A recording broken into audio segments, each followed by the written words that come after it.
I'm here.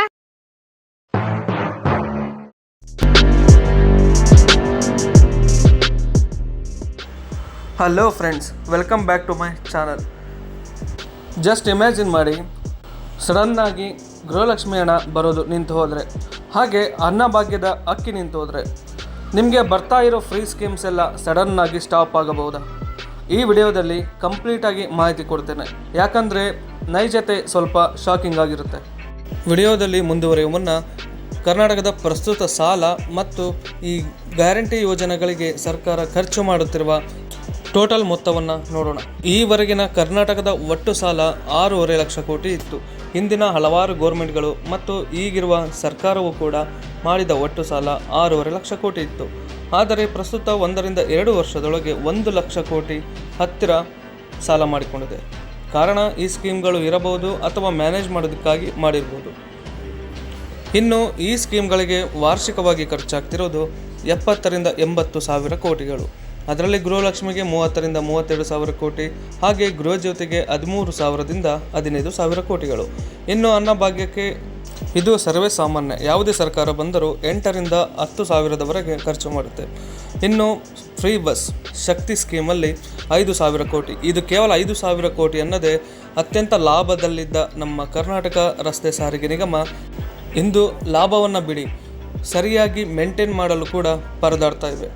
ಇನ್ನು ಯುವ ನಿಧಿ, ಈ 5 ಸ್ಕೀಮ್ಗಳಲ್ಲಿ ಜನರಿಗೆ ತಲುಪದ ಅಥವಾ ಕಡಿಮೆ ತಲುಪಿರುವ ಯೋಜನೆ ಎಂದರೆ ಯುವ ನಿಧಿ.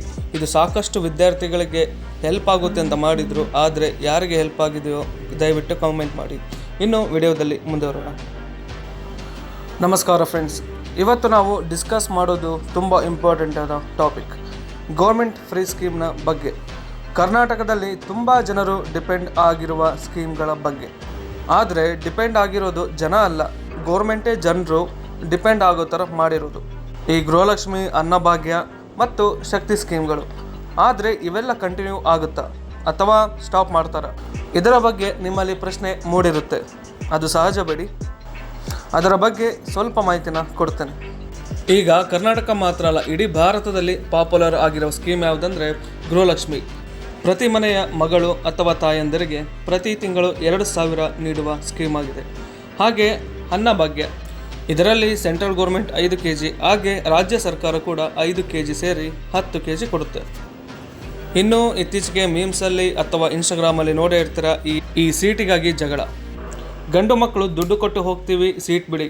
ಹಾಗೆ ಹೆಣ್ಣು ಮಕ್ಕಳು ನಾವು ಓಟ್ ಹಾಕಿದ್ದೀವಿ, ನಮ್ಮ ಹತ್ರ ಆಧಾರ್ ಕಾರ್ಡ್ ಇದೆ, ನಮಗೆ ಸೀಟ್ ಬೇಕು. ಈ ರೀತಿಯ ವಾಗ್ವಾದಗಳು ಎಲ್ಲ ಕಡೆ ನಾನು ನೋಡಿದ್ದೀನಿ. ಅದೇ ಈ ಶಕ್ತಿ ಫ್ರೀ ಬಸ್ ಟ್ರಾವೆಲ್ ಸ್ಕೀಮ್. ಇವೆಲ್ಲ ಸ್ಕೀಮಿಂದ ಲಕ್ಷ ಜನಕ್ಕೆ ಬೆನಿಫಿಟ್ ಆಗ್ತಾ ಇದೆ. ಆದರೆ ಇದರಿಂದ ಯಾರಿಗೆ ನಷ್ಟ ಆಗ್ತಿದೆ, ಹಾಗೆ ಹೇಗೆ ನಷ್ಟ ಆಗ್ತಿದೆ, ಬನ್ನಿ ತಿಳ್ಕೊಳ್ಳೋಣ. ಸರ್ಕಾರಕ್ಕೆ ಅತಿಯಾದ ದುಬಾರಿಯಾಗಿರುವ ತೊಂದರೆ ಏನಂದರೆ ಸರ್ಕಾರಕ್ಕೆ ಅತಿ ದೊಡ್ಡ ಆರ್ಥಿಕ ಹೊರೆ. ಹಾಗೆ ಕೋಟಿಗಟ್ಟಲೆ ರೂಪಾಯಿ ಇದಕ್ಕೆ ಖರ್ಚಾಗ್ತಾ ಇದೆ. ಒಂದು ಸ್ಟೇಟ್ಗೆ ಈ ರೀತಿಯ ಎಕ್ಸ್ಪೆನ್ಸ್ ಮೇಂಟೈನ್ ಮಾಡೋದು ತುಂಬ ಕಷ್ಟ. ಅದಕ್ಕೆ ಕೆಲವು ಎಕ್ಸ್ಪರ್ಟ್ಗಳು ಹೇಳ್ತಾರೆ ಫ್ಯೂಚರಲ್ಲಿ ಚೇಂಜಸ್ ಬರಬಹುದು ಅಂತ. ಆದರೆ ಕಂಪ್ಲೀಟ್ ಸ್ಟಾಪ್ ಆಗುತ್ತಾ ಇಲ್ವಾ? ಅಕಸ್ಮಾತ್ ಸ್ಟಾಪ್ ಆದರೆ ಅದಕ್ಕೆ ಕಾರಣ ಏನು? ಕಂಪ್ಲೀಟ್ ಸ್ಟಾಪ್ ಆಗೋದು ಚಾನ್ಸ್ ಸ್ವಲ್ಪ ಕಡಿಮೆ ಇದೆ, ಆದರೆ ಕೆಲವು ರೂಲ್ಸ್ಗಳನ್ನು ಚೇಂಜ್ ಮಾಡೋ ಚಾನ್ಸಸ್ ಇದೆ. ಹಾಗೆ ಅಮೌಂಟ್ ಕೂಡ ಕಮ್ಮಿ ಆಗಬಹುದು. ಹಾಗೆ ಎಲಿಜಿಬಿಲಿಟಿಯನ್ನು ಸ್ಟ್ರಿಕ್ಟ್ ಮಾಡ್ಬೋದು. ಅಂದರೆ ನಿಮಗೆ ಬರೋ 2,000 ರೂಪಾಯಿಯಲ್ಲಿ 1,500 ಹಾಕ್ಬೋದು. ಹಾಗೆ ಈ ಸೌಲಭ್ಯ ಎಲ್ಲ ಪಡೆಯೋಕ್ಕೆ ತುಂಬ ಕಟ್ಟುನಿಟ್ಟಾದ ನಿಯಮಗಳನ್ನು ಜಾರಿಗೊಳಿಸ್ತಾರೆ. ಹಾಗೆ ಈಗಿನ ಥರ ಎಲ್ಲರಿಗೂ ಈ ಸೌಲಭ್ಯಗಳು ಮುಂದೆ ಸಿಗದೆ ಇರಬಹುದು. ಓಕೆ, ನಾಳೆನೇ ನಿಲ್ಲಿಸಿದ್ರು ಕೂಡ ಇದರಿಂದ ಸಾಮಾನ್ಯ ಜನರಿಗೆ ಆಗೋ ತೊಂದರೆಗಳೇನು? ಇಮ್ಯಾಜಿನ್ ಮಾಡಿ, 2,000 ರೂಪಾಯಿ ನಿಮ್ಮ ಮಂತ್ಲಿ ಇನ್ಕಮ್ ಕಟ್ ಆಗ್ತಾ ಇದೆ, ಹಾಗೆ ಫ್ರೀ ಅಕ್ಕಿ ಕೂಡ ನಿಲ್ತಾ ಇದೆ. ಇದರಿಂದ ನಮ್ಮ ದೈನಂದಿನ ಜೀವನ ಶೈಲಿ ಚೇಂಜ್ ಆಗೋ ಸಾಧ್ಯತೆ ಇದೆ. ದೈನಂದಿನ ಖರ್ಚು ವೆಚ್ಚಗಳು ಜಾಸ್ತಿ ಆಗೋ ಸಾಧ್ಯತೆ ಇದೆ. ಮಿಡಲ್ ಕ್ಲಾಸ್ ಮತ್ತು ಬಡವರಿಗಂತೂ ತುಂಬ ದೊಡ್ಡ ತೊಂದರೆ ಆಗುತ್ತೆ. ಇನ್ನು ನಮ್ಮ ಸರ್ಕಾರಗಳು ಏನು ಹೇಳ್ತವೆ ಅಂದರೆ ಸ್ಕೀಮ್ಸನ್ನು ಕಂಟಿನ್ಯೂ ಮಾಡಬೇಕು ಅಂತ ಟ್ರೈ ಮಾಡ್ತಾ ಇದ್ದೀವಿ ಅಂತ ಹೇಳುತ್ತೆ. ಹಾಗೆ ಬಜೆಟನ್ನು ಬ್ಯಾಲೆನ್ಸ್ ಕೂಡ ಮಾಡಬೇಕು. ಆದ್ದರಿಂದ ಫ್ಯೂಚರಲ್ಲಿ ಸ್ವಲ್ಪ ಸ್ಮಾರ್ಟ್ ಚೇಂಜಸನ್ನು ಮಾಡ್ಬೋದು. So friends, free schemes complete stop ಆಗೋದು ಇಮಿಡಿಯೇಟ್ ಆಗಿ ಆಗಲ್ಲ, ಆದರೆ ಮುಂದೊಂದು ದಿನ ಕಂಪ್ಲೀಟಾಗಿ ಸ್ಟಾಪ್ ಆಗಬಹುದು. ಹಾಗೆ ಇವೆಲ್ಲ ಸ್ಕೀಮ್ನ ಸದ್ಬಳಕೆ ಯಾರಿಗೆ ಆಗಿದೆ ದಯವಿಟ್ಟು ಕಮೆಂಟಲ್ಲಿ ತಿಳಿಸಿ. ಈ ಥರದ ಇಂಪಾರ್ಟೆಂಟ್ ಅಪ್ಡೇಟ್ಸ್ ಬೇಕು ಅಂದರೆ ನನ್ನ ಚಾನಲ್ಗೆ ಸಬ್ಸ್ಕ್ರೈಬ್ ಮಾಡಿ, ಹಾಗೆ ಲೈಕ್ ಮಾಡಿ ಮತ್ತು ಶೇರ್ ಮಾಡಿ. Thank you.